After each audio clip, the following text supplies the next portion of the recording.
방해되니까 당장 비켜! 샌프란시스코 파크사이드 지구 화재 현장에서 한국 소방대원을 향해 소리치는 미군의 목소리가 울려 퍼졌습니다. 하지만 불과 3시간 후 그 미군은 땀과 그을음으로 범벅이 된 지친 얼굴로 한국인을 향해 말했습니다. 당신이 옳았습니다. 세계를 놀라게 했던 화재 사건 속에서 빛난 한국 소방대원의 모습이 궁금하시면 구독을 눌러주세요. 새벽 6시 30분 샌프란시스코 소방서 차고에는 김도준 혼자만의 발걸음 소리가 메아리쳤습니다. 31살의 그는 동료들보다 항상 1시간 일찍 나와서 장비를 점검하는 것이 습관이었는데 이는 단순히 성실해서가 아니라 혼자 있는 시간이 더 편했기 때문이었어요. 어둠 속에서 혼자 호스를 정리하고 산소통을 확인하는 동안만큼은 그 누구의 시선도 의식하지 않아도 되었거든요. 또 왔네. 우리 아시아 프린스가. 7시 30분 데이브 레이놀즈가 커피를 홀짝이며 비아냥거리는 목소리로 말했습니다. 42살의 베테랑 소방대원인 그는 도준을 볼 때마다 이런 식으로 놀려댔는데 오늘은 평소보다 더 심했어요. 김치맨, 오늘도 겁나서 일찍 왔나? 커피도 제대로 못하는 놈이 불끄기는 무슨, 집에 나가서 김치나 담가라. 주변에 모여든 동료들이 키득키득 웃어댔지만 도준은 묵묵히 소화 호스를 감고 있었습니다.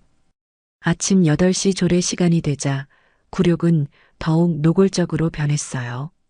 김도준은 오늘도 청소 담당, 화장실 청소까지 포함해서 로드리게스 대장이 업무를 배정할 때마다 도준에게는 항상 가장 힘들고 더러운 일들만 돌아왔죠.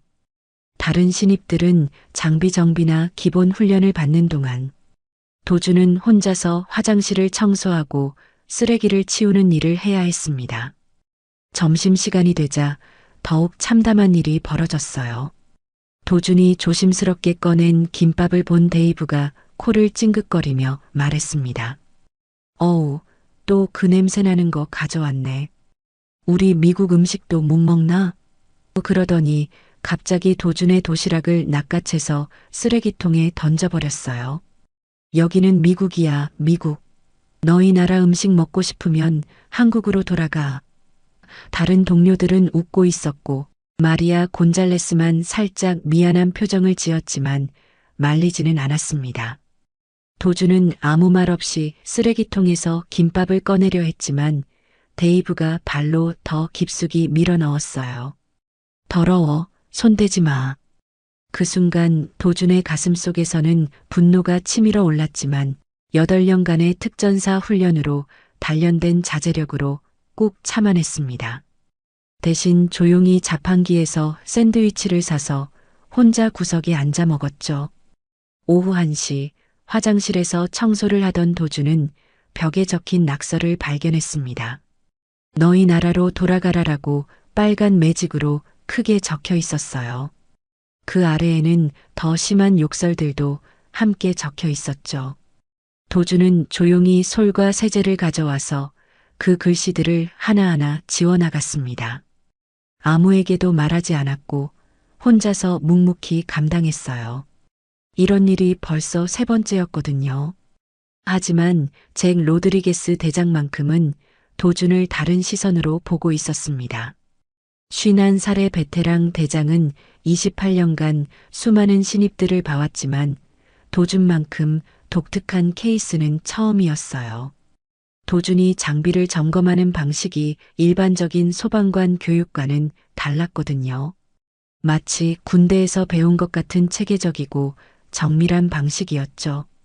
쟤는 뭔가 다른데 하고 중얼거리며 사무실 창문 너머로 도준을 지켜봤습니다.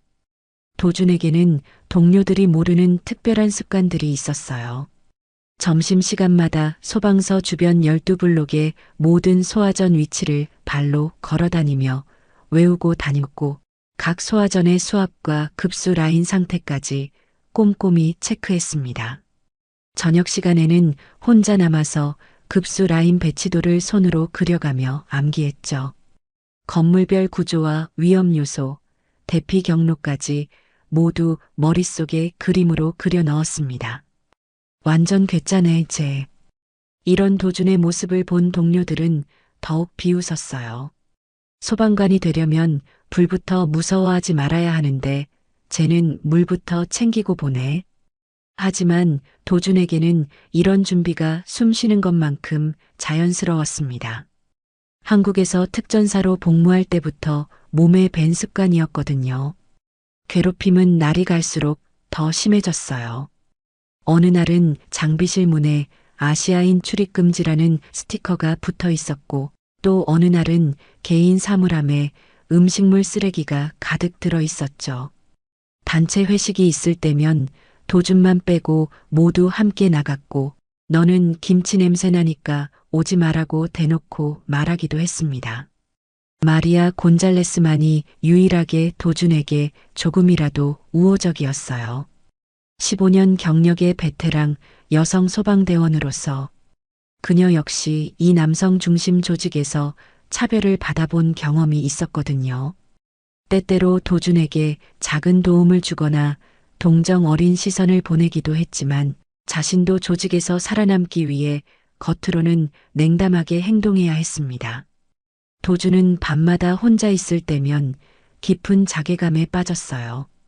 한국에서는 특전사로서 존경받으며 살았던 자신이 이제는 매일 인종차별과 모욕을 당하는 신세가 되었으니까요. 내가 왜 이런 굴욕을 당해야 하나. 하지만 포기할 수는 없었습니다. 소방관이 되겠다는 꿈을 포기할 수는 없었어요.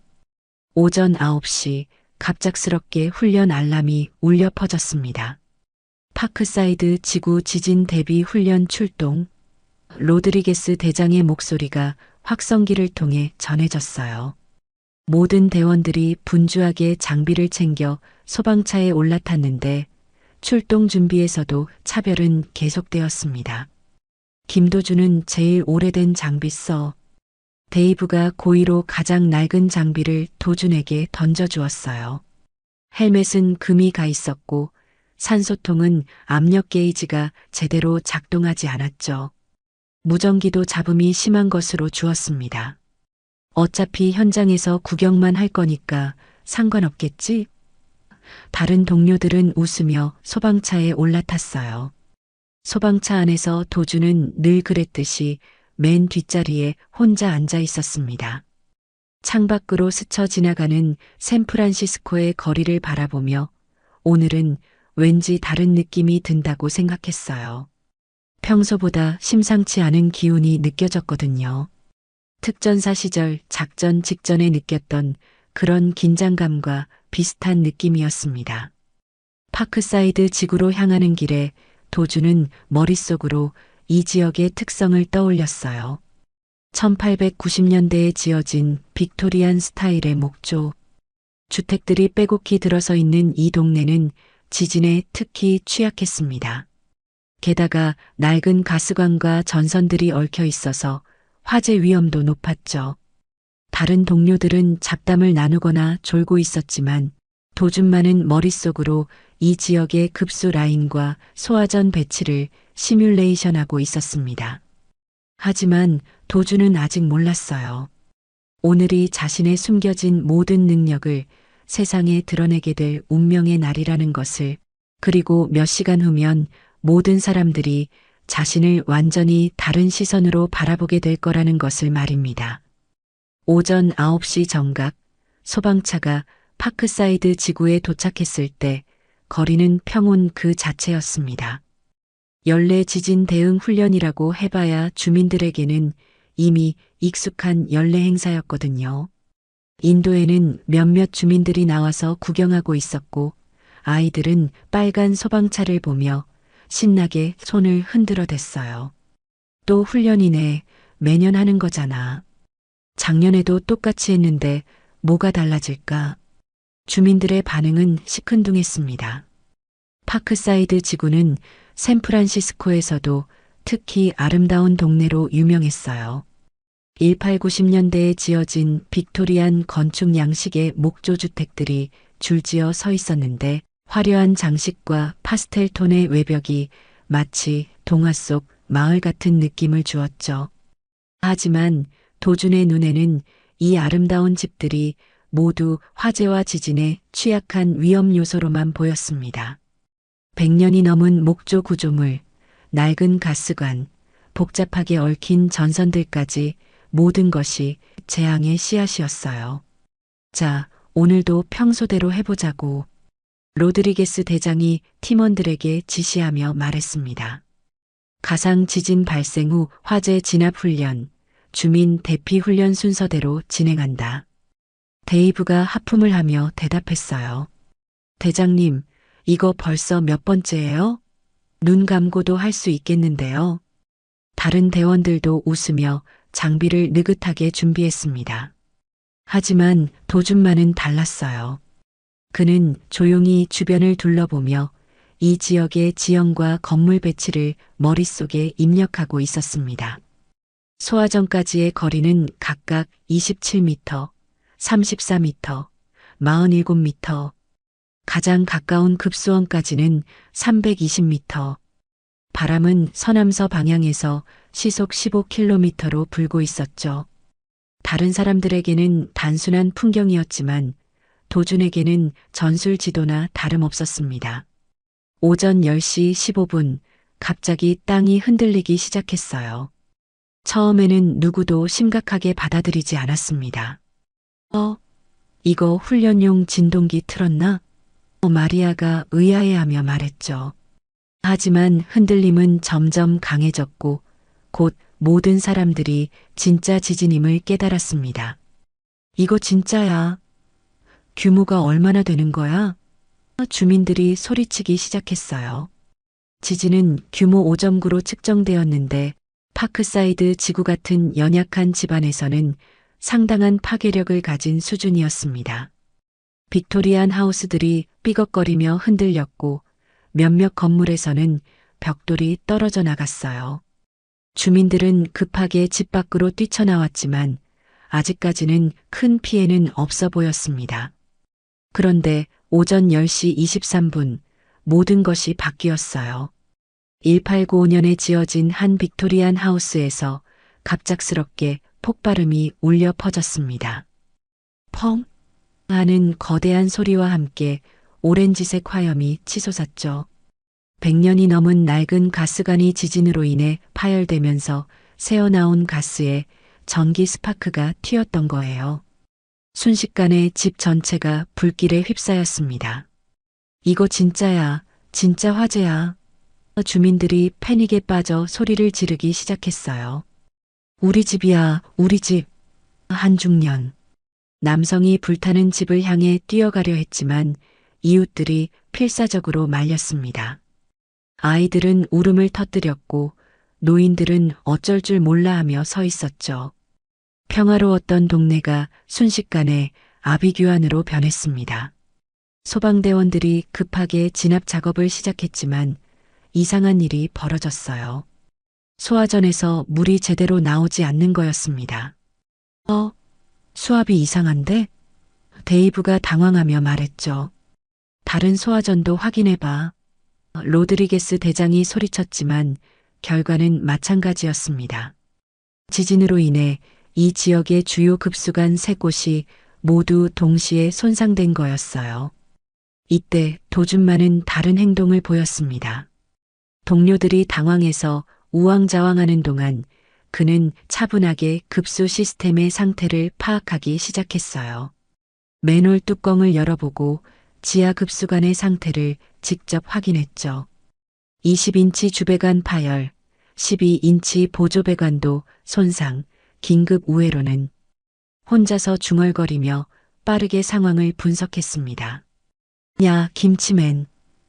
데이브가 소리쳤어요. 불은 저기서 타고 있는데 넌 뭐 하는 거야? 역시 아시아놈은 겁이 많아서. 불보다 물부터 확인하나?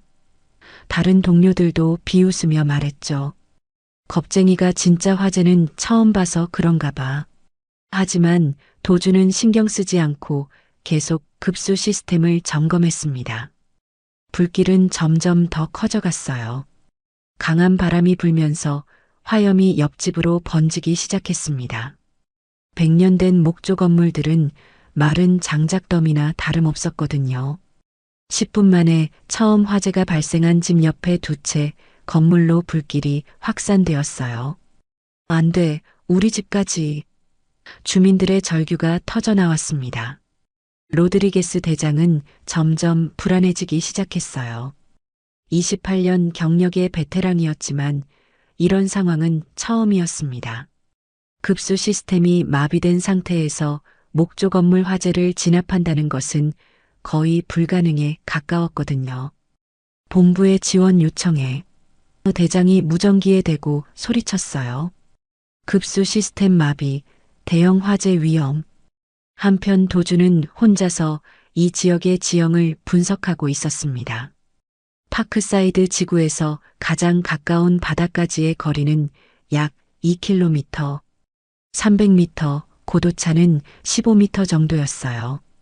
그리고 무엇보다 중요한 것은 바닷물을 끌어올 수 있는 펌프 시설과 임시 호스 라인을 설치할 수 있는 경로가 있다는 것이었죠. 하지만 아무도 그의 말에 귀를 기울이지 않았습니다. 오전 11시가 되자 상황은 더욱 심각해졌어요. 화재가 6채 건물로 확산되었고 강한 바람 때문에 더 많은 건물로 번질 위험이 커졌습니다. 인근 6블록의 모든 주민들에게 대피령이 내려졌어요. 모든 주민들은 즉시 대피하십시오. 확성기를 통한 대피 방송이 울려 퍼졌습니다. 노인들과 아이들을 부축하며 주민들이 급하게 짐을 챙겨 나왔어요. 우리 강아지는? 강아지도 데려가야 해. 사진첩이랑 중요한 서류들. 사람들은 평생 모은 추억과 재산을 뒤로 한 채 떠나야 했습니다.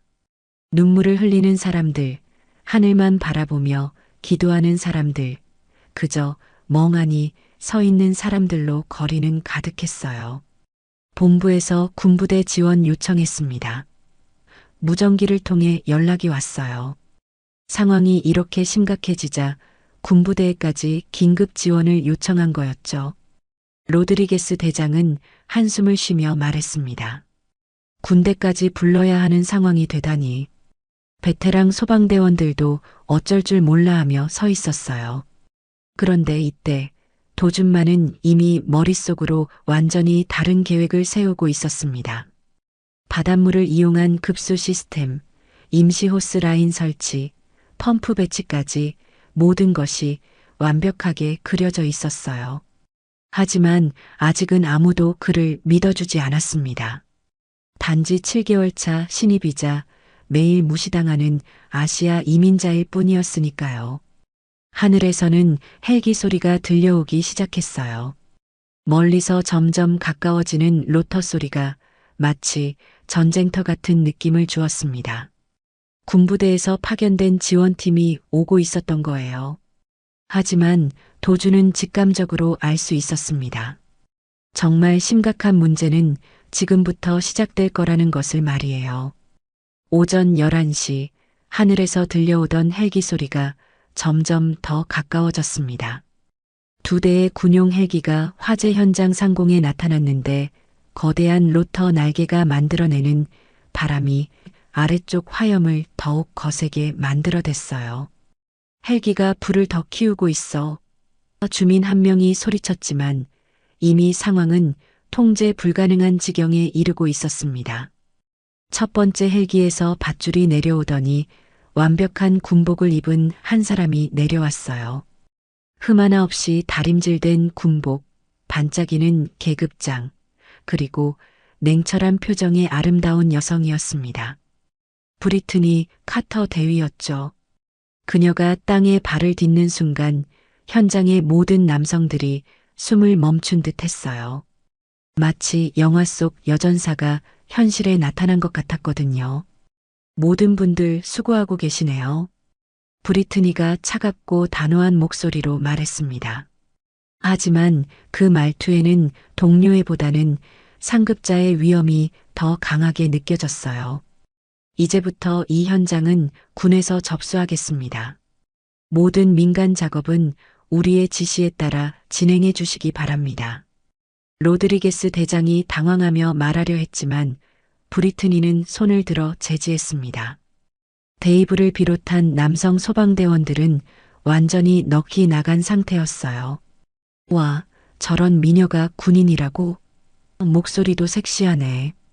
서로 속삭이며 브리트니를 빤히 쳐다보고 있었죠. 심지어 평소 도준을 괴롭히던 데이브마저 갑자기 얌전해져서 옷매무새를 다듬고 있었습니다. 브리트니의 아름다움과 카리스마 앞에서 모든 남자들이 주눅 들어버린 거였어요. 현재 상황 보고를 받겠습니다. 브리트니가 로드리게스 대장을 향해 말했어요. 대장은 서둘러 상황을 설명했습니다. 지진으로 인한 가스 폭발 화재, 현재 6채로 확산, 급수 시스템 마비 상태입니다. 브리트니는 고개를 끄덕이며 자신의 태블릿을 꺼내 뭔가를 확인했죠. 네, 매뉴얼 섹션 3에 따르면 이런 경우 화학 소화제를 우선 사용하는 것이 정석입니다. 두 번째 헬기에서는 군인들이 각종 장비를 내리기 시작했어요. 최신식 화학 소화제, 고압 펌프, 통신 장비까지 모든 것이 반짝반짝하고 첨단스러워 보였습니다. 소방대원들은 자신들의 낡은 장비와 비교되는 것이 부끄러워서 뒤로 물러났어요. 역시 군대는 다르네. 우리 장비는 완전 구식이야. 라며 위축된 모습을 보였죠. 브리트니는 자신감 넘치는 모습으로 현장을 둘러보며 지시를 내리기 시작했습니다. 화학 소화제 투입, 섹터별 진압 전략 수립, 주민 대피 구역 재설정. 모든 것이 교과서적이고 체계적이었어요. 웨스트 포인트에서 배운 이론을 그대로 적용하고 있었죠. 30분 내에 화재를 통제할 수 있을 것입니다. 라고 자신있게 선언했습니다. 하지만 현실은 달랐어요. 화학 소화제를 분사하려 해도 급수 시스템이 마비된 상태에서는 제대로 된 압력을 만들어낼 수 없었거든요. 첫 번째 시도는 완전한 실패로 끝났습니다. 소화제가 제대로 분사되지 않아서 불길을 잡기는커녕 오히려 화염이 더 번지는 것처럼 보였어요. 브리트니의 얼굴에 살짝 당황한 기색이 스쳤지만 곧바로 다시 차갑게 돌아왔습니다. 다시 시도하세요. 아마 장비 설정에 문제가 있었을 겁니다. 브리트니가 부하들에게 지시했어요. 하지만 두 번째, 세 번째 시도 역시 마찬가지였습니다. 급수 압력이 부족해서 화학 소화제가 제대로 분사되지 않았거든요. 시간만 흘러가고 불길은 계속 커져갔어요. 이제 9채 건물로 화재가 확산된 상태였습니다. 이때 도준이 조심스럽게 다가와서 말했습니다. 저기, 혹시 바닷물을 이용해 보는 건 어떨까요? 이 지역까지 바닷물을 끌어올 수 있는 방법이 있을 것 같은데. 하지만 브리트니는 도준을 한번 쳐다보더니 완전히 무시했어요. 심지어 누가 말하는지도 제대로 보지 않고 차갑게 대답했습니다. 방해되니까 당장 비켜세요. 브리트니의 목소리는 얼음장처럼 차갔습니다. 민간인은 안전구역으로 물러나 있으세요. 이건 군사작전입니다. 도준이 소방대원이라고 말하려 했지만 브리트니는 이미 돌아서서 부하들에게 다른 지시를 내리고 있었어요. 마치 도준의 존재 자체를 인정하지 않는 것 같았습니다. 주변에 있던 데이브가 이 모습을 보고 킬킬거리며 말했어요. 김치맨이 미군 장교한테 조언하겠다고? 완전 웃기네. 다른 소방대원들도 덩달아 비웃기 시작했습니다. 아시아놈이 미군보다 잘 안다는 건가? 바닷물로 불 끄자고? 완전 말도 안 되는 소리네. 브리트니의 권위에 편승해서 도준을 더욱 조롱하는 분위기가 만들어졌어요. 브리트니는 자신의 명령이 먹히지 않자 점점 더 독선적으로 변하기 시작했습니다. 매뉴얼에 없는 방법은 시도하지 않겠습니다. 우리는 검증된 방법만 사용합니다. 하지만 현실에서는 그 검증된 방법이 전혀 통하지 않고 있었어요. 화재는 계속 확산되고 있었고, 이제 12채 건물이 불길에 휩싸인 상태였습니다. 언론 기자들이 몰려들기 시작했어요.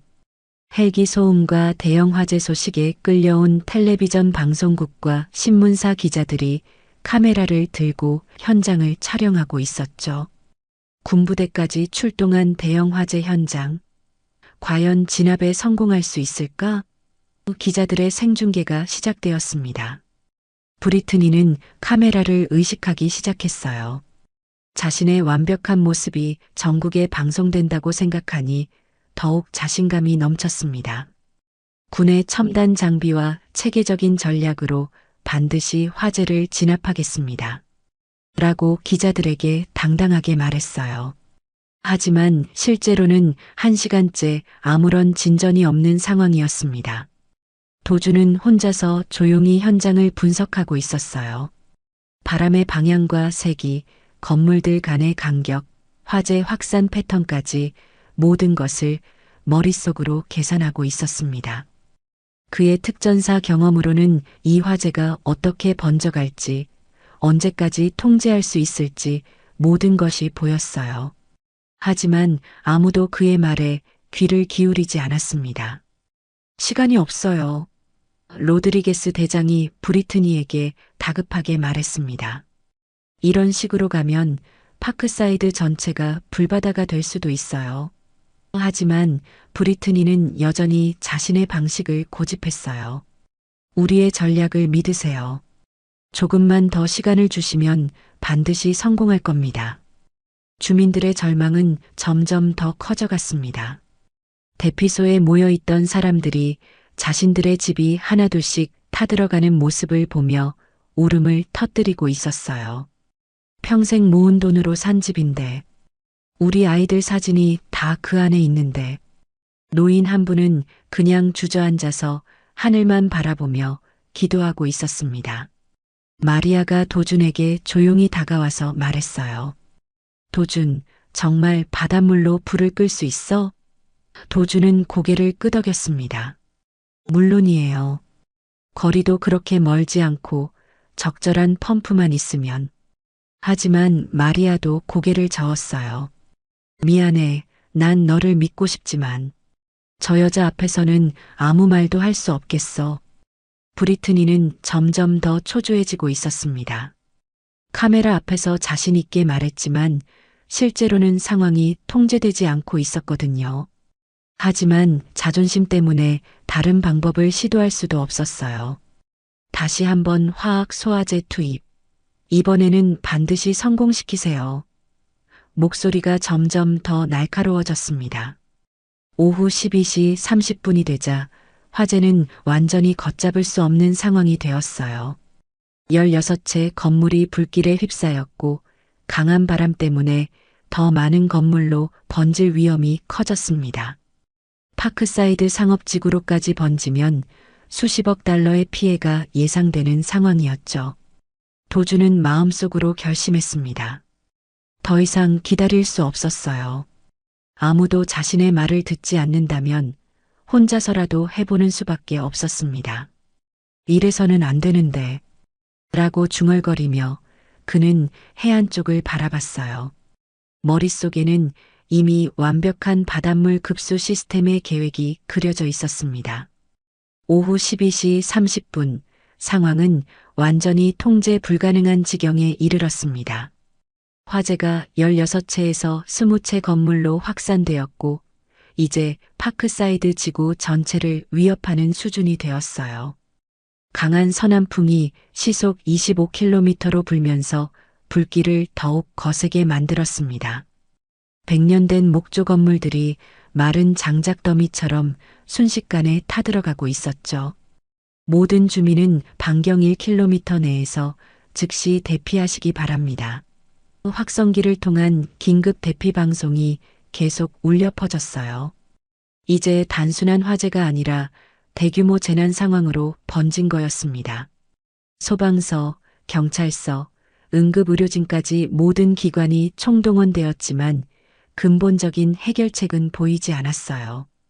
브리트니는 2시간째 같은 매뉴얼만 반복하고 있었습니다.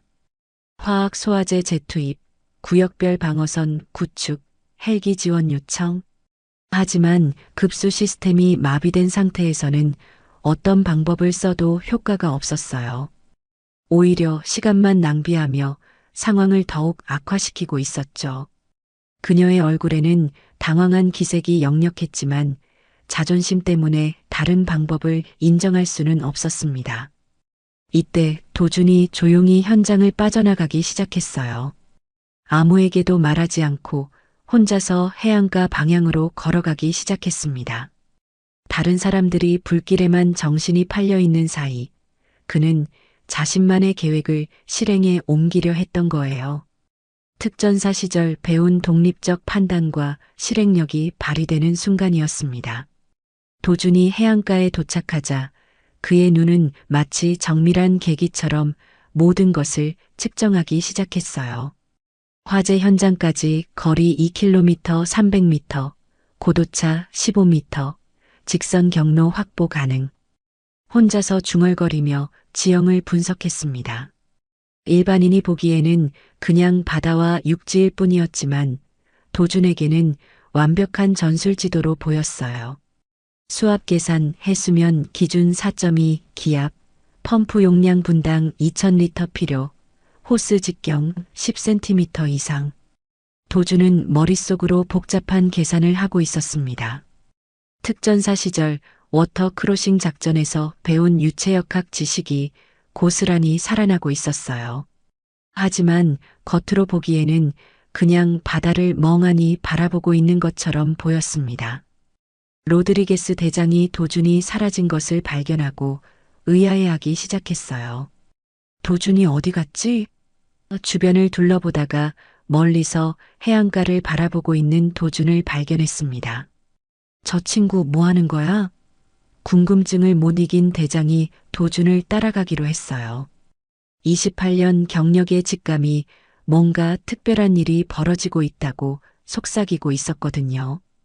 대장이 도준에게 다가가자 놀라운 광경이 펼쳐졌습니다. 도준은 모래 위에 정밀한 도면을 그리고 있었어요.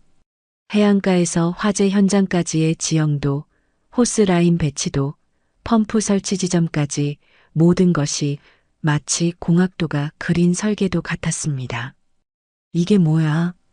로드리게스 대장은 입을 다물지 못했어요. 대장님, 이 방법밖에 없어요. 도준이 차분하지만 확신에 찬 목소리로 말했습니다. 급수 시스템이 완전히 마비된 이상 바닷물을 직접 끌어와야 합니다. 소방정, 세척과 고압 펌프 6대, 그리고 대형 호스 3km면 충분해요. 그의 설명은 구체적이고 기술적이었어요. 이제까지 본 7개월 차 신입의 모습과는 완전히 달랐죠. 어떻게 이런 걸 다 알아? 로드리게스 대장이 놀라며 물었습니다. 도준은 잠시 망설이다가 대답했어요. 대학에서 토목공학을 전공했어요. 그리고 좀 특별한 경험도 있고요. 아직은 자신의 진짜 정체를 완전히 밝힐 때가 아니라고 생각했습니다. 하지만 대장의 눈에는 도준이 평범한 신입이 아니라는 확신이 서기 시작했어요. 도준은 모래 위의 도면을 가리키며 설명을 계속했습니다. 여기서 여기까지 주 라인, 이쪽으로 보조 라인 2개, 펌프는 여기와 여기에 설치해서 이중 압력 시스템으로. 그의 설명은 마치 군사작전 브리핑 같았어요. 모든 변수를 고려한 완벽한 계획이었습니다. 로드리게스 대장은 28년 경력 동안 이런 수준의 전략적 사고를 보인 신입은 처음이었어요. 계산상으로는 45분 내에 시스템 구축이 가능하고 화재 진압까지는 1시간 반이면 충분합니다. 도준이 자신 있게 말했어요. 하지만 그때 뒤에서 브리트니의 차가운 목소리가 들려왔습니다. 무슨 일입니까? 로드리게스 대장? 브리트니가 부하 몇 명과 함께 이쪽으로 오고 있었던 거예요. 이 사람이 바닷물 이용 방안을 제시하고 있습니다. 로드리게스 대장이 브리트니에게 설명했어요. 브리트니는 도준이 그린 모래 위의 도면을 내려다보았습니다. 분명 전문적이고 체계적인 계획이었지만 그녀의 표정은 더욱 차가워졌어요. 민간인이 군사 전략에 개입하는 것은 허용할 수 없습니다. 하지만 이 계획이 유일한 로드리게스 대장이 말하려 했지만 브리트니가 손을 들어 제지했습니다. 대장님, 우리는 검증된 군사 매뉴얼에 따라 행동해야 합니다. 검증되지 않은 민간인의 즉석 아이디어는 더 큰 재앙을 불러올 수 있어요. 그녀의 목소리는 단호했지만 속으로는 자신의 무능함이 드러날까봐 불안했습니다. 이때 데이브가 다른 소방대원들과 함께 나타났어요. 뭐야, 김치맨이 모래놀이하고 있네. 모래 위에 정교한 도면을 보고도 그들은 그냥 낙서 정도로만 여겼습니다. 아시아놈이 바닷물로 불 끄겠다고? 완전 웃기는 소리네. 다른 대원들도 키득거리며 비웃었어요. 하지만 로드리게스 대장만큼은 진지한 표정으로 도준의 계획을 계속 지켜보고 있었습니다. 이 사람이 정말 7개월 차 신입이 맞나? 대장은 속으로 의문을 품기 시작했어요. 도준의 지형 분석 능력, 수리 계산 실력, 전략적 사고 모든 것이 베테랑 수준이었거든요. 아니, 어떤 면에서는 자신보다도 뛰어난 것 같았습니다. 도준아, 너 정말 소방관이 처음이야? 도준은 잠시 망설였어요. 지금까지 숨겨왔던 자신의 과거를 밝혀야 할 때가 온 건지 고민이 되었습니다. 하지만 상황이 너무나 절망적이었어요. 이대로 가면 파크사이드 전체가 불바다가 될 수도 있었죠. 대장님, 사실은 도준이 입을 열려는 순간이었습니다.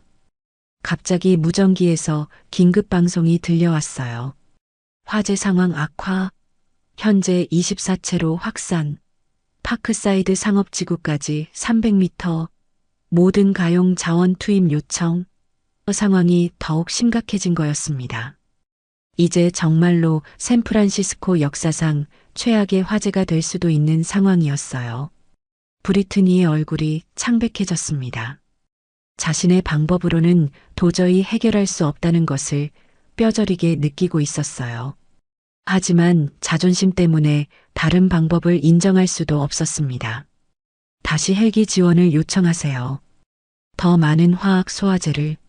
하지만 그녀의 목소리에는 확신이 없었어요. 마리아가 조용히 도준에게 다가와서 속삭였습니다. 도준, 정말 이 방법으로 할 수 있어? 도준은 고개를 끄덕였어요. 할 수 있어요. 아니, 해야만 해요. 이 방법 말고는 다른 길이 없어요. 마리아는 처음으로 공개적으로 도준의 편에 설 용기를 내기 시작했습니다. 오후 1시가 되자 언론들이 상황의 심각성을 보도하기 시작했어요. 파크사이드 지구 화재, 통제 불능 상태, 군부대 투입에도 진압 실패. 브리트니의 얼굴이 전국에 방송되고 있었지만 이제는 자신감 넘치는 모습이 아니라 당황한 모습이었죠. 시청자들도 왜 이렇게 오래 걸리는 거야? 라며 의문을 표하기 시작했습니다. 로드리게스 대장은 더 이상 기다릴 수 없다고 판단했어요. 28년 경력의 직감이 도준의 계획이 유일한 희망이라고 말하고 있었습니다. 도준아, 내가 말한 그 특별한 경험이라는 게 뭐야? 솔직하게 말해봐. 대장의 눈빛은 진지했고 도준도 더 이상 숨길 수 없다는 것을 느꼈어요. 그때 또 다른 폭발음이 들려왔습니다. 화재가 근처 주유소로 번진 거였어요. 이제 정말 위험해졌어. 로드리게스 대장이 소리쳤습니다. 주유소까지 불이 번지면 대폭발이 일어날 수도 있는 상황이었거든요. 도준은 마침내 결심했습니다. 더 이상 숨길 때가 아니었어요. 대장님, 저는 도준이 입을 열었습니다. 브리트니와 다른 소방대원들도 모두 그를 바라보고 있었어요. 이제 자신의 진짜 정체를 밝혀야 할 순간이 왔습니다. 오후 2시 모든 사람들의 시선이 도준에게 집중되었습니다. 주유소에서 연기가 피어오르고 있었고 언제 대폭발이 일어날지 모르는 절망적인 상황이었어요. 브리트니의 방법으로는 더 이상 어떻게 할 수 없다는 것이 누구 눈에도 명백했습니다. 로드리게스 대장의 간절한 눈빛, 마리아의 기대 어린 표정, 그리고 브리트니의 차가운 시선까지 모든 것이 도준이 입에서 나올 말을 기다리고 있었어요. 대장님, 저는 도준이 입을 열었지만 다시 망설였습니다. 8년간 숨겨온 비밀이었거든요. 미국에 와서 새로운 삶을 시작하면서 과거는 묻어두려고 했었는데 이제 그 모든 것을 털어놓아야 할 순간이 왔어요. 깊은 숨을 들이쉬고 나서 도준은 마침내 결심했습니다. 한국에서 8년간 특전사였습니다. 도준의 목소리는 차분했지만 확고했어요. 707 특수임무대대 소속이었고 전술기획팀장을 맡았었어요. 그 순간 현장의 모든 소음이 사라진 것 같았습니다. 헬기 소리도 불타는 소리도 사람들의 웅성거림도 모든 것이 정적에 휩싸였어요. 로드리게스 대장의 눈이 동그랗게 커졌습니다. 특전사라고? 진짜 특전사? 28년 소방관 경력 동안 특전사 출신을 만나본 적은 있었지만 이렇게 가까이서 함께 일한 적은 처음이었어요. 특전사라는 것이 얼마나 특별한 의미인지 그는 잘 알고 있었습니다. 그럼 내가 지금까지 보여준 그 모든 것들이 네, 특전사 시절에 배운 것들이에요. 도준이 고개를 끄덕이며 설명했습니다. 전술기획과 비상계획 수립이 제 전문 분야였어요. 아프가니스탄에서 3년간 파병 근무도 했고 극한 상황에서의 자원 활용과 즉석 시설 구축은 특전사의 기본 훈련이었거든요. 그의 말 한마디 한마디가 폭탄이었어요. 데이브와 다른 소방대원들은 입을 다물지 못했습니다. 그동안 김치맨이라고 부르며 무시했던 그 사람이 특전사 출신이라니요. 데이브의 얼굴은 창백해졌어요. 진짜야? 믿을 수 없다는 표정으로 도준을 바라봤습니다. 그동안 자신이 얼마나 무례하게 굴었는지 순간적으로 깨달았거든요. 브리트니의 반응은 더욱 격렬했습니다. 말도 안 돼. 그녀가 소리쳤어요. 아시아 군인이 미군보다 잘 안다는 거야? 특전사라고 해도 한국 군대잖아. 그녀의 목소리는 떨리고 있었어요. 웨스트포인트 출신 엘리트인 자신이 아시아 출신 이민자에게 밀릴 수도 있다는 생각이 자존심을 건드렸던 거죠. 한국 특전사요? 마리아가 놀라며 물었습니다.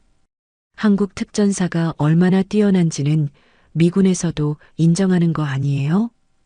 그녀의 말에 브리트니의 얼굴이 더욱 일그러졌어요. 사실 한국의 특전사는 국제적으로도 인정받는 정예 부대였거든요. 특히 산악 전투와 극한 상황 대응에서는 세계 최고 수준이었어요. 도준은 차분하게 설명을 계속했습니다.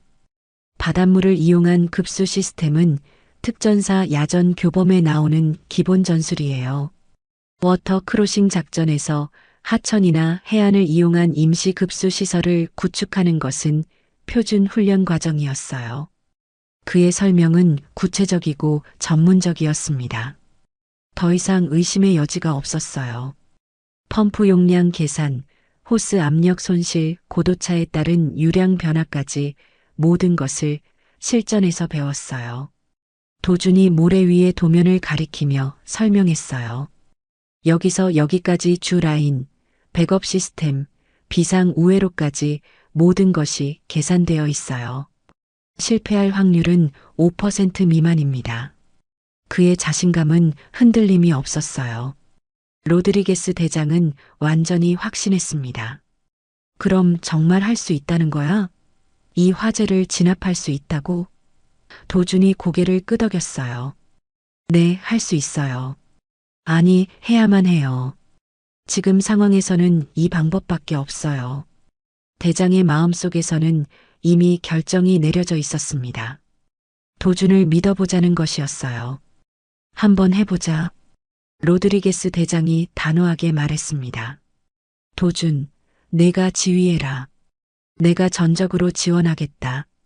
그 순간 브리트니가 펄쩍 뛰며 반대했어요. 안 됩니다. 이건 군사작전이에요. 민간인이 지휘할 수는 없어요. 하지만 그녀의 목소리에는 더 이상 확신이 없었어요. 민간인이라고요? 도준이 처음으로 브리트니를 정면으로 바라보며 말했습니다. 그의 눈빛이 달라져 있었어요. 더 이상 무시당하는 신입 소방대원이 아니라 8년간 극한 상황을 헤쳐온 전문가의 눈빛이었죠. 저도 군인이었어요. 그리고 실전 경험으로 따지면 말을 끝까지 하지는 않았지만 모든 사람들이 그 의미를 알 수 있었어요. 마리아가 처음으로 공개적으로 도준의 편에 섰습니다. 브리트니 대위, 지금까지 2시간 동안 당신의 방법으로는 아무런 진전이 없었어요. 이제 다른 방법을 시도해 볼 때가 된 것 같아요. 그녀의 말에 다른 소방대원들도 고개를 끄덕이기 시작했어요. 상황이 너무나 절망적이었거든요. 브리트니는 마지막으로 권한을 내세우려 했어요. 이건 군권한 사항이에요. 제가 현장 지휘관이고 모든 결정은 제가 내려야 해요. 하지만 로드리게스 대장이 단호하게 말했습니다. 이건 소방 업무예요. 그리고 여기는 민간 지역이고요. 저도 28년 경력이 있어요. 도주는 이미 머릿속으로 작전 계획을 완성하고 있었습니다. 소방정 3척 긴급 출동 요청, 고압 펌프 6대, 대구경 호스 3km, 그리고 연결 부품들. 모든 것이 체계적이고 정확했어요. 특전사 시절의 작전 계획 능력이 그대로 발휘되고 있었습니다. 작업 시간은 40분, 시스템 테스트에 10분, 본격 진압까지 1시간 반이면 충분해요. 도준의 계산은 정밀했어요. 하지만 모든 사람의 협조가 필요해요. 특히 군 장비의 도움이 있다면 시간을 더 단축할 수 있어요. 브리트니를 향해 마지막 기회를 주는 것이었죠. 데이브가 조심스럽게 다가와서 말했습니다. 도준아, 미안해.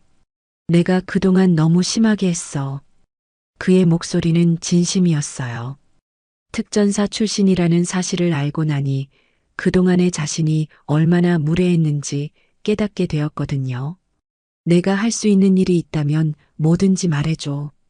주변의 다른 소방대원들도 하나둘씩 도준을 다시 보기 시작했어요. 특전사라니. 그럼 진짜 프로네. 우리가 완전 무시했구나. 분위기가 완전히 바뀌고 있었습니다. 더 이상 도준은 무시당하는 신입이 아니라 존경받아야 할 전문가였어요. 그런데 브리트니는 끝까지 막으려 했습니다. 이 무모한 계획을 절대 허락할 수 없어요.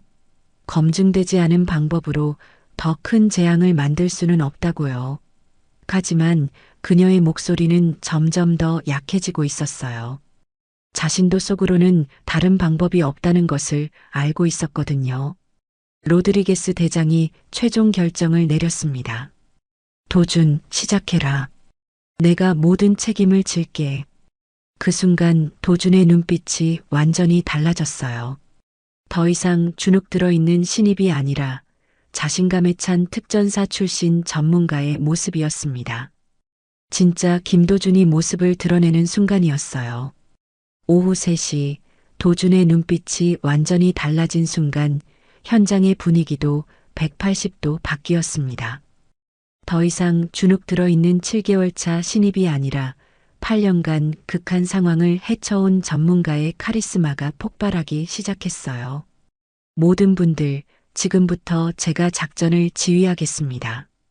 도준의 목소리는 차분했지만 강력한 권위가 느껴졌습니다. 첫 번째, 소방정 긴급 출동 요청.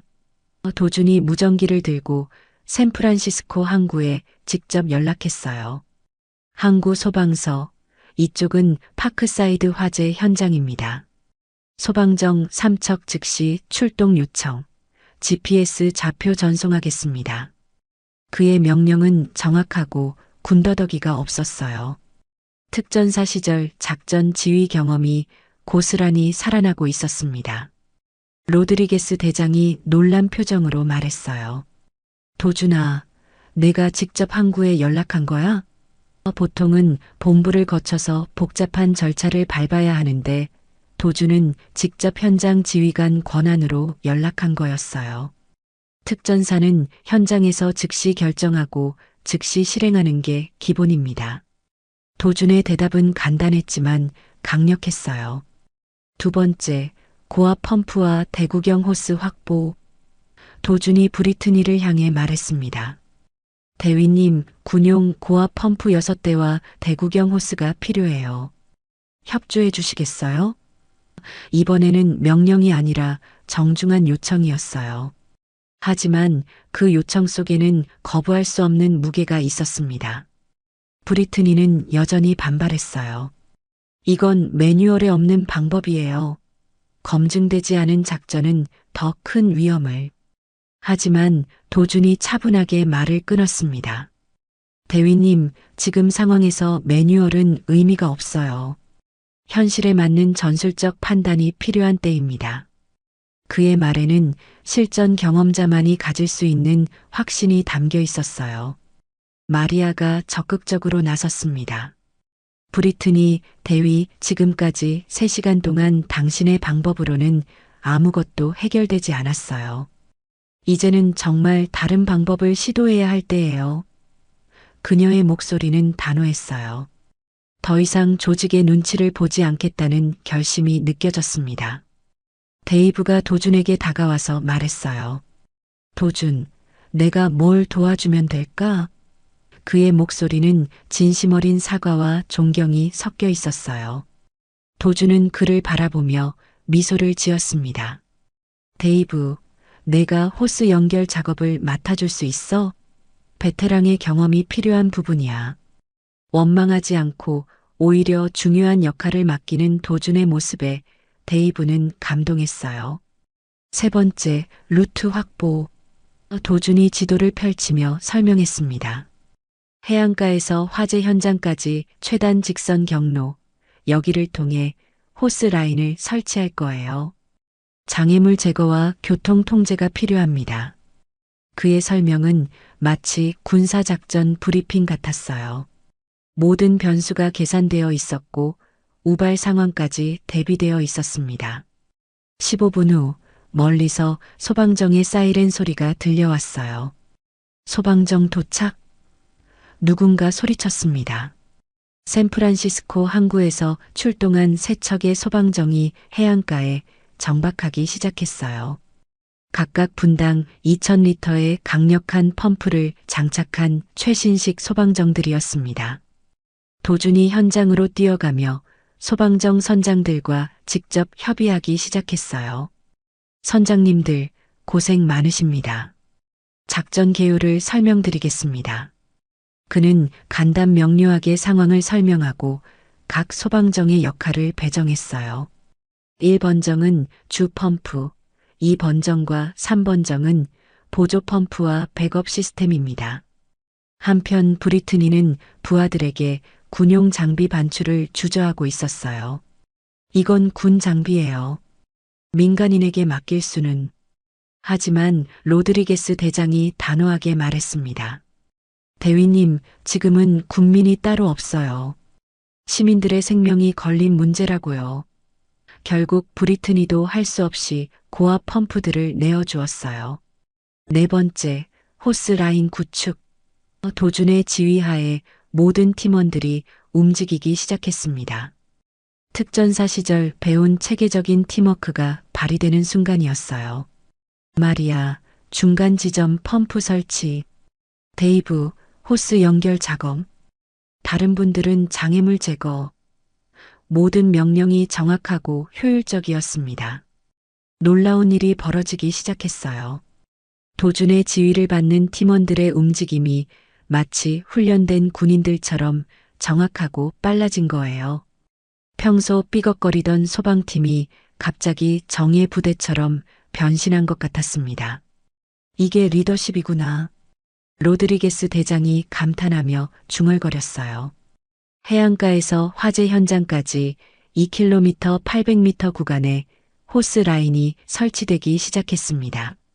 주 라인 1개, 보조 라인 2개, 총 3개의 라인이 동시에 구축되고 있었어요. 도주는 각 구간마다 팀을 배치하고 무전기로 실시간 상황을 점검했습니다. 구간별 진행 상황 보고하세요. 1구간 완료. 2구간 80%. 3구간에서 장애물 발견, 우회로 설치 중. 각 팀의 보고가 정확하게 들어왔어요. 도주는 머릿속으로 전체 진행 상황을 실시간으로 계산하며 필요한 지시를 내렸습니다. 3구간 우회로 말고 장애물 직접 제거해요. 시간 단축이 우선이에요. 브리트니는 이런 모습을 보며 점점 더 당황하고 있었어요. 자신이 2시간 동안 하지 못한 일을 도주는 30분 만에 체계적으로 진행하고 있었거든요. 이게 어떻게 가능해? 자신의 웨스트 포인트 교육이 무색해지는 순간이었어요. 이론과 실전의 차이가 이렇게 클 줄은 몰랐습니다. 5번째, 펌프 시스템 연결. 도준이 다음 단계로 넘어갔어요. 소방정의 펌프와 육상의 고압 펌프들을 연결하는 복잡한 작업이었습니다.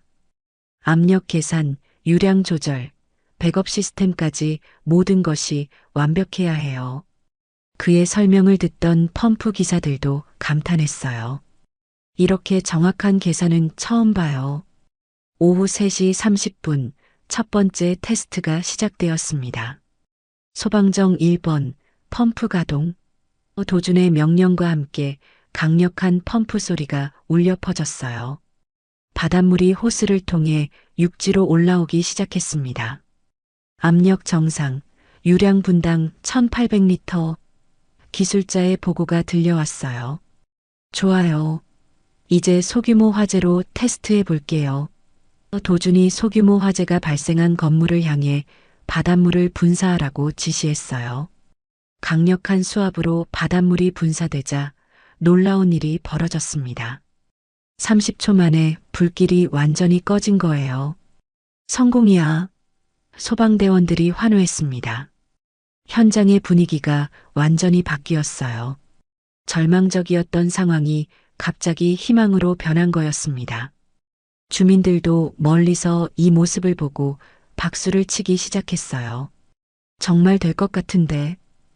우리 집을 구할 수 있을까? 희망의 목소리들이 들려왔습니다. 데이브가 도준에게 다가와서 말했어요. 도준, 정말 미안해. 내가 완전 바보였어. 눈물까지 글썽이며 진심으로 사과하는 모습이었어요. 도준은 그의 어깨를 두드리며 말했습니다. 괜찮아요, 데이브. 지금이 중요한 거잖아요. 함께 끝까지 해봐요. 마리아가 흥분해서 말했어요. 도준, 당신 정말 대단해요. 이런 게 진짜 리더십이군요. 다른 소방대원들도 하나둘씩 도준에게 다가와서 존경의 표현을 하기 시작했어요. 특전사는 역시 다르네. 우리가 정말 무시했구나. 언론 기자들도 상황의 변화를 감지하고 도준에게 집중하기 시작했어요. 저 한국인이 누구예요? 특전사 출신이라고 하던데.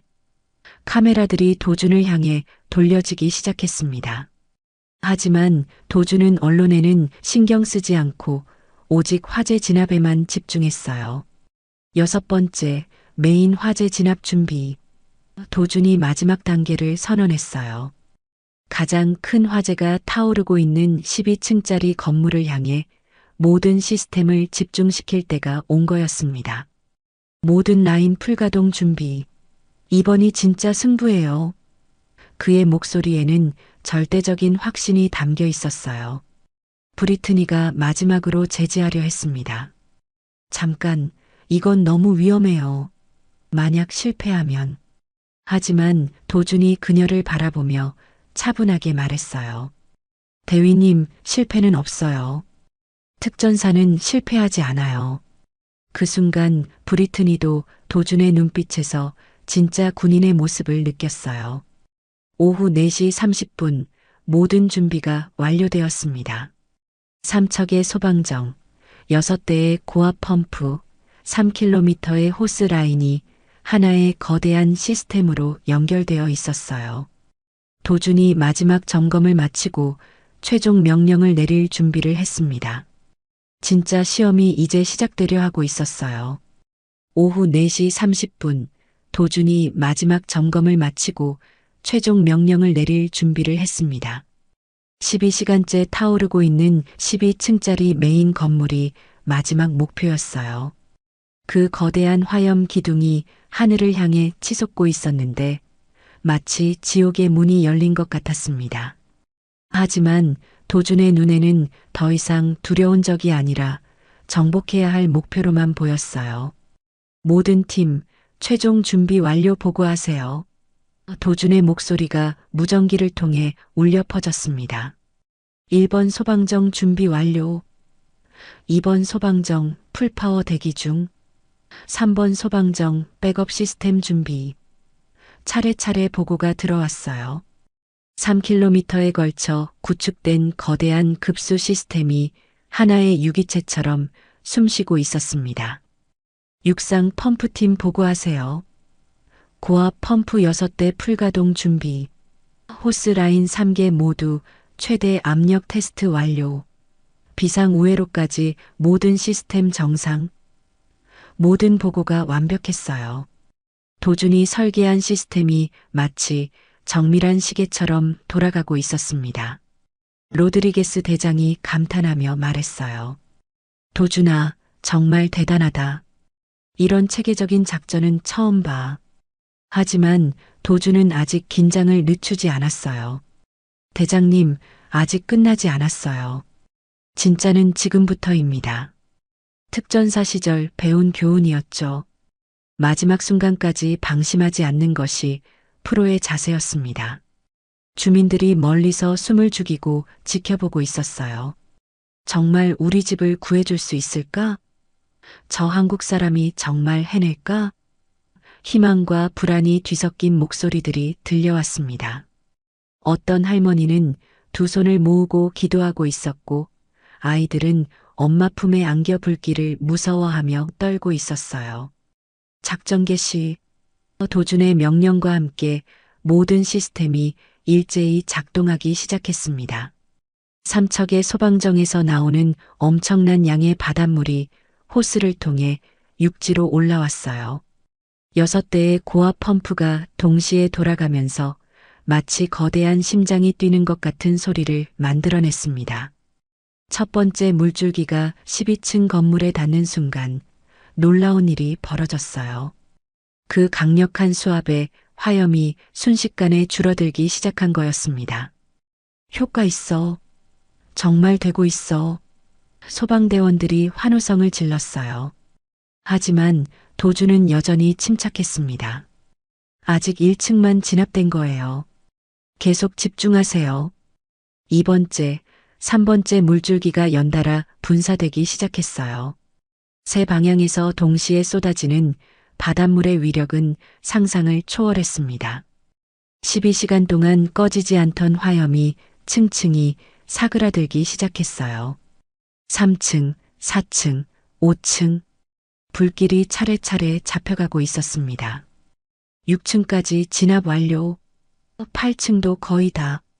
실시간으로 들어오는 보고에 현장의 모든 사람들이 흥분하기 시작했어요.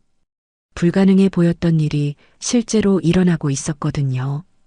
데이브가 눈물을 글썽이며 말했어요. 정말 되고 있어. 도준이 해내고 있어. 마리아가 무전기에 대고 소리쳤어요. 10층까지 진압, 11층도 거의. 그녀의 목소리는 감격으로 떨리고 있었어요.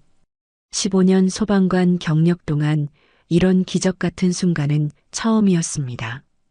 도준, 당신이 정말 해냈어요. 그런데 바로 그 순간 예상치 못한 일이 벌어졌습니다. 11층 바닥이 화재로 약해져 있던 상태에서 갑자기 무너져 내리기 시작한 거예요. 위험해. 건물이 무너져. 거대한 굉음과 함께 콘크리트 덩어리들이 떨어지기 시작했습니다. 그리고 그 순간 브리트니가 위험 지역 안에 있었어요. 더 가까이서 진압 상황을 확인하려고 건물 가까이 갔다가 갑작스런 붕괴에 갇힌 거였습니다. 도와줘. 브리트니의 절망적인 외침이 들려왔어요. 완벽했던 군복은 먼지와 잔해로 더러워져 있었고 자신감 넘치던 표정은 공포로 일그러져 있었어요. 브리트니, 대위가 갇혔어. 로드리게스 대장이 소리쳤습니다. 하지만 더 많은 잔해가 떨어지고 있어서 아무도 접근할 수 없는 상황이었어요. 너무 위험해. 더 무너질 수 있어. 모든 사람들이 망설이고 있었습니다. 하지만 도주는 주저하지 않았어요. 화재 진압은 계속하세요. 저는 구조하러 갑니다. 그가 현장을 향해 뛰어가려는 순간 데이브가 붙잡았어요. 도준, 너무 위험해. 내가 다치면 어떡해. 하지만 도준은 미소를 지으며 말했습니다. 특전사는 동료를 버리고 가지 않아요. 도준이 잔해가 떨어지는 위험 지역으로 뛰어들어갔어요. 특전사 시절 배운 장애물 돌파 훈련이 빛을 발하는 순간이었습니다. 떨어지는 콘크리트 조각들을 피하면서도 최단 경로로 브리트니에게 다가갔어요. 그의 움직임은 마치 액션 영화의 한 장면 같았습니다. 대위님, 괜찮으세요? 도준이 브리트니에게 다가가서 말했어요. 브리트니는 다리에 부상을 입어서 움직일 수 없는 상태였어요. 다리가 나갈 수가 없어. 그녀의 목소리는 공포와 절망으로 떨리고 있었습니다. 그동안 모든 것을 통제하려 했던 그녀가 완전히 무력한 상태가 된 거였어요. 걱정하지 마세요. 제가 모셔다 드릴게요. 도준이 차분하게 말했습니다. 그는 브리트니를 업고 안전한 곳으로 이동하기 시작했어요. 하지만 그 과정에서 더 많은 잔해들이 떨어져 내렸고 도준도 어깨에 상처를 입었습니다. 그래도 그는 멈추지 않았어요. 왜 나를 구해줘?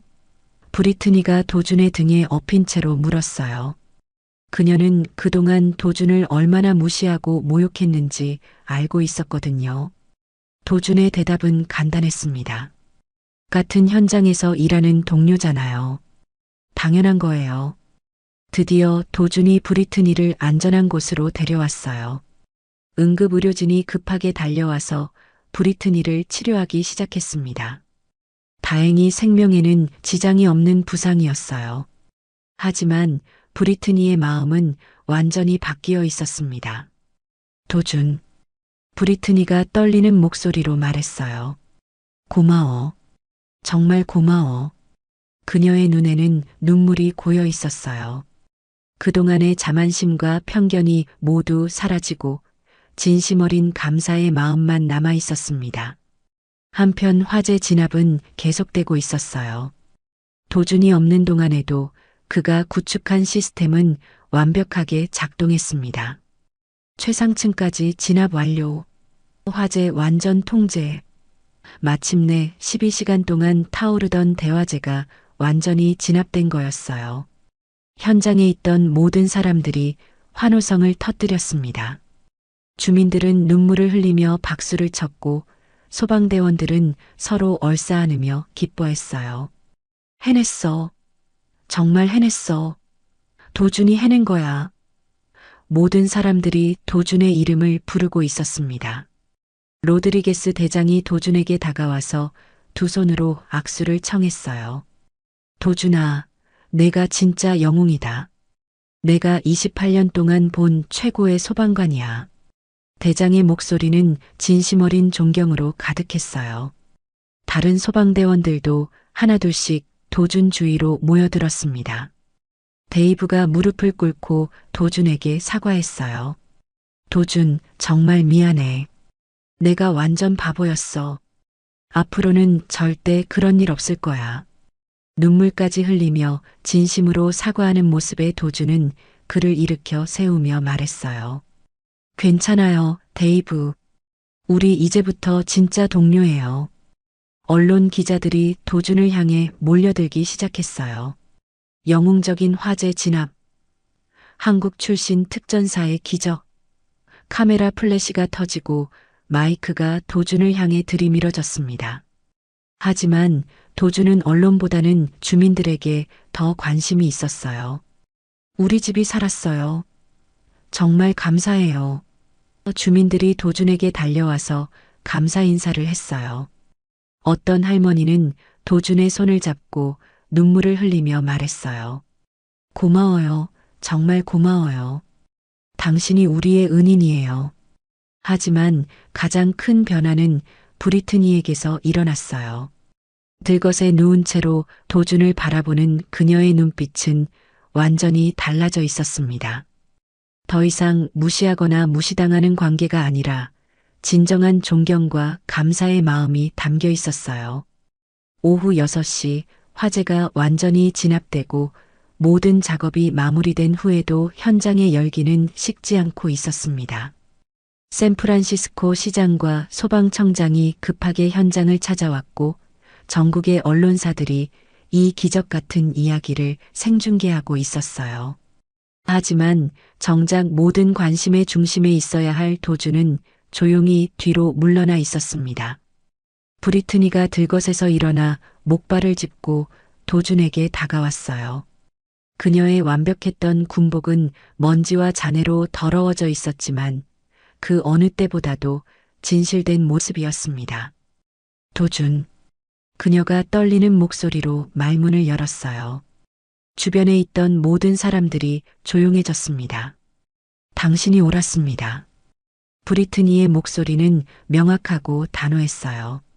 저는 완전히 틀렸어요. 제 교만함과 편견 때문에 더 큰 재앙이 일어날 뻔했습니다. 그녀가 고개를 숙여 정중하게 인사했어요. 웨스트포인트 출신 엘리트 장교가 한국인 이민자 소방관에게 공개적으로 사과하는 역사적인 순간이었죠. 당신이야말로 진짜 군인입니다. 브리트니가 계속 말했어요. 저는 매뉴얼만 알았지 진정한 리더십이 무엇인지는 몰랐어요. 오늘 당신에게서 배웠습니다. 진정한 영웅은 계급장이나 권위가 만드는 게 아니라 준비와 희생으로 만들어지는 거라는 것을요. 도준은 겸손하게 고개를 저었습니다. 대위님, 저는 그냥 준비된 사람이었을 뿐이에요. 그의 목소리는 여전히 차분했어요. 영웅이라는 건 특별한 사람이 되는 게 아니라 필요한 순간에 준비된 사람이 되는 거라고 생각해요.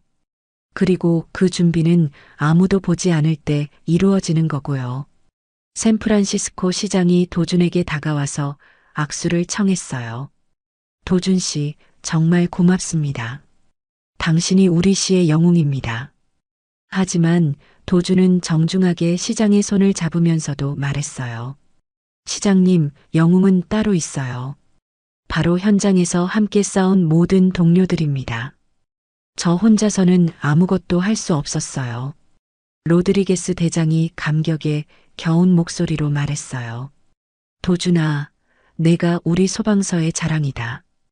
팀장으로 승진시켜주고 싶은데 어떨까? 하지만 도준은 미소를 지으며 고개를 저었어요. 대장님, 감사하지만 저는 그냥 현장에 있고 싶어요. 승진보다는 시민들을 직접 도울 수 있는 일선에서 일하고 싶습니다. 데이브가 동료들과 함께 도준 앞에 섰어요. 그들 모두의 얼굴에는 진심 어린 존경과 미안함이 가득했습니다. 도준, 우리 모두 너한테 정말 미안해. 그동안 우리가 얼마나 편견에 사로잡혀 있었는지 깨달았어. 데이브의 목소리는 진실했어요. 앞으로는 절대 그런 일 없을 거야. 우리가 진짜 팀이 되자. 마리아가 눈물을 글썽이며 말했어요. 도준, 당신 덕분에 저도 용기를 배웠어요. 옳은 일을 위해서는 두려워하지 말아야 한다는 것을요. 당신이 우리 모두의 스승이에요. 그녀의 말에 다른 소방대원들도 고개를 끄덕였어요. 언론 기자들이 몰려들어 인터뷰를 요청했지만 도주는 정중하게 거절했어요. 기자님들, 저보다는 피해를 입은 주민분들의 이야기를 더 많이 들어주세요. 그리고 오늘 함께 싸운 모든 동료들의 노고를 인정해 주시길 바라요. 화려함보다는 실질적인 도움을 우선시하는 도준다운 모습이었죠. 주민들이 하나둘씩 도준에게 다가와서 감사 인사를 했어요. 집을 잃을 뻔했던 할머니가 도준의 손을 꼭 잡고 말했어요. 아들아, 정말 고마워. 너 같은 사람이 있어서 이 도시가 안전한 거야. 어린아이가 도준에게 달려와서 안겼어요. 아저씨가 우리 집 구해줬어요. 고마워요.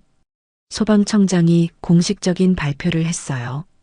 김도준 소방관의 혁신적인 해수급수 시스템을 샌프란시스코시 공식제의 대응 매뉴얼로 채택하겠습니다. 박수가 터져 나왔지만 도준은 여전히 겸손한 표정이었어요. 이 시스템이 다른 곳에서도 도움이 되었으면 좋겠어요. 해가 지면서 현장이 조금씩 정리되기 시작했어요. 도준은 조용히 장비들을 정리하고 있었는데 브리트니가 다시 다가왔어요. 도준, 마지막으로 하나만 물어봐도 될까요? 도준이 고개를 끄덕이자 브리트니가 말했어요. 어떻게 그렇게 준비할 수 있었어요? 그 모든 것들을요. 도준이 잠시 생각하더니 대답했어요. 특전사 시절 선임이 해준 말이 있어요. 진정한 강함은 자신을 과시하는 게 아니라 필요할 때 묵묵히 준비된 것을 내놓는 것이더라고요.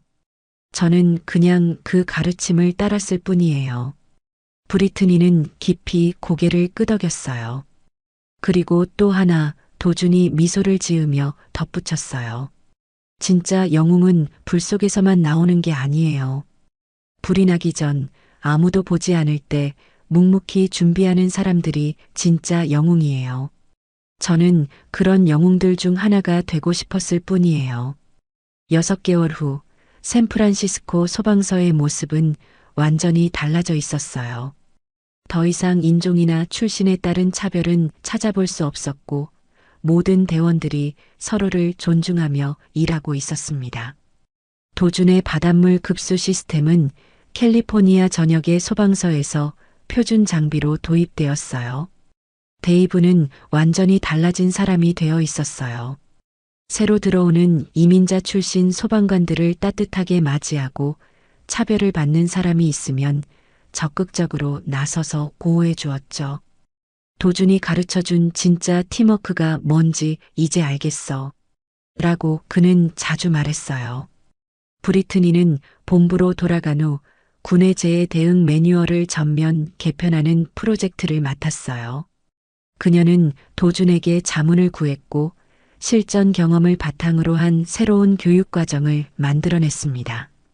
이론만으로는 안 되더라고요. 진짜 현장의 목소리가 필요해요. 마리아는 여성 소방관들의 리더가 되어 후배들에게 용기를 전해주고 있었어요.